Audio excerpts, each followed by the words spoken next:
कहानी निशा त्यागी कुणाल पुत्र की। चित्रांगदा की देवसभा में तन्वंगी नामक परी ने आकर सूचना दी, आज मनुष्य लोक में कोई महान व्यक्ति दिवंगत हुआ है, अतः भारी हलचल है। चर्चा आगे बढ़ी, ज्ञात हुआ सावथी नरेश करुणपाल दिवंगत हुआ है। तभी एक परी पूछ बैठी, करुणपाल अब कौन सी योनि में उत्पन्न हुआ होगा? इस प्रश्न का उत्तर कोई भी परी नहीं दे सकी।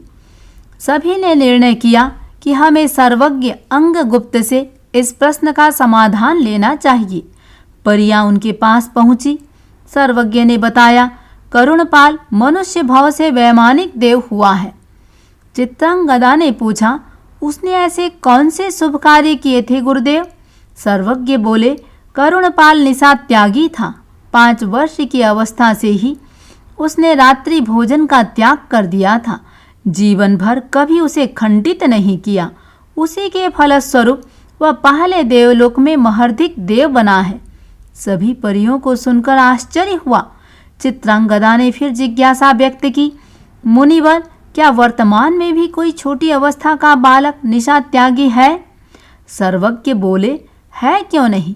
मथुरा नगर में कुणाल पुत्र नामक बालक है। इसकी अवस्था मात्र 3 वर्ष की है। वैसे जब वह 2.5 वर्ष का था तभी से निशा त्यागी है। चित्रांगदा 2.5 वर्ष की अवस्था में आश्चर्य है, ऐसा क्यों कर रहा है वह बालक?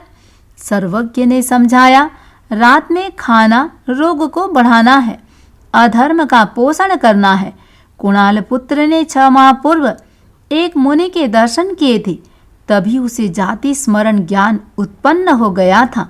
पूर्व जन्म का ज्ञान होते ही उसने निशा त्याग का संकल्प कर लिया। चित्रांगदा असमंजस में पड़ गई।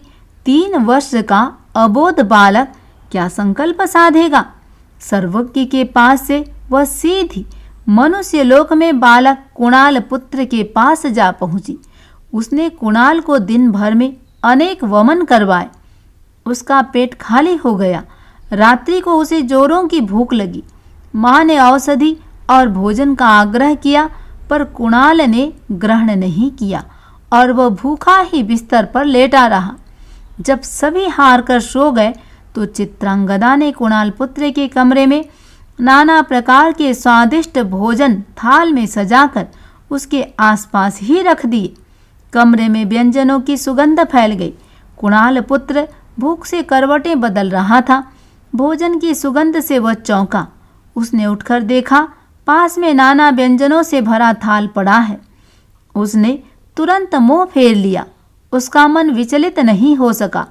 चित्रांगदा छुपकर यह सब देख रही थी। वह तुरंत प्रकट हुई और थाल हाथ में लेकर कुणाल पुत्र के सिर पर हाथ फेरती हुई मीठे स्वर में बोली, मैं स्वर्ग की देवी हूँ बेटे, तेरे महान त्याग से प्रसन्न होकर ही यह भोजन लेकर आई हूँ। उठ, थोड़ा खा ले बेटा। कुणाल पुत्र एकटक उस देवी को ही देखता रहा, पर भोजन की ओर झांका भी नहीं। उसने पुनः मुंह फेरा और बिस्तर पर लेट गया। चित्रांगदा उसकी दृढ़ता के आगे हार गई। उसने तुरंत बालक को गोदी में लेकर चूम लिया तथा उसके महान त्याग के लिए वरदान देते हुए कहा, तुम अपने अंगूठे को पानी में डुबोकर जिस किसी को पिला दोगे उसी के रोग भूख आदि मिट जाएंगे, वह तृप्त हो जाएगा। वरदान देकर चित्रांगदा अपने परिलोक में लौट गई। वह अभी भी विस्मित थी। कुणाल पुत्र बड़ा हुआ। एक बार उसके नगर पर पड़ोसी राजा ने अचानक आक्रमण कर दिया। नगर को चारों ओर से घेर लिया गया। कुछ ही दिनों में नगर के लोग खाद्य वस्तुओं के अभाव से परेशान हो गए। नगर का राजा भी इस संकट की स्थिति में कुछ नहीं कर पा रहा था। नगर के द्वार बंद थे, बाहर संदेश तक नहीं जा सकता था। वह हार कर महलों में जा बैठा। शत्रु चाहता था लोगों को भूख से तड़पा कर मार दिया जाए और राज्य पर अधिकार कर लिया जाए।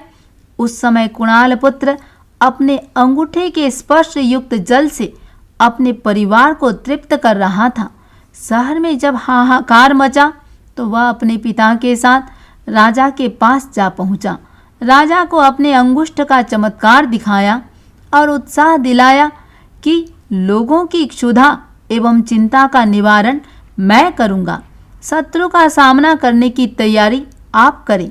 बस फिर क्या था, लोगों को शारीरिक तृप्ति ही नहीं मिली, उनका नैतिक उत्साह भी बढ़ा। हजारों लोगों ने सैनिकों को साथ दिया और शत्रु की सेना को खदेड़ना शुरू कर दिया। जब आक्रांता राजा को ज्ञात हुआ कि कई वर्ष बीत जाने पर भी नगर के लोगों का साहस ठंडा नहीं पड़ा है और वे दुगुने जोश से संग्राम में उतर पड़े हैं, तो उसने तुरंत संधि प्रस्ताव भेज दिया। दोनों राजाओं के बीच समझौता हो गया। आक्रांता राजा ने मथुरा नरेश से पूछा, आपने 12 वर्षों तक कैसे अपनी प्रजा का पालन कर लिया? हमारी समझ में यह रहस्य नहीं आया। मथुरा नरेश ने कुणाल पुत्र को सामने उपस्थित किया तथा कहा, सब इसकी तपस्या का चमत्कार है। कुणाल पुत्र ने तुरंत कहा, मैंने कोई तपस्या नहीं की नरेश, केवल रात्रि भोजन त्याग का व्रत पालन किया था, उसी का यह फल है। दोनों नरेश बड़े प्रसन्न थे। भरे दरबार में उन्होंने भी निशा भोजन त्याग का व्रत ग्रहण किया। हजारों लोगों ने उनका अनुकरण किया। सर्वत्र कुणाल पुत्र की प्रशंसा होने लगी। वह जनपद का रक्षक बन गया। कथा बोध कहता है, रात्रि भोजन का त्याग बड़ी तपस्या है, इससे शरीर भी स्वस्थ रहता है।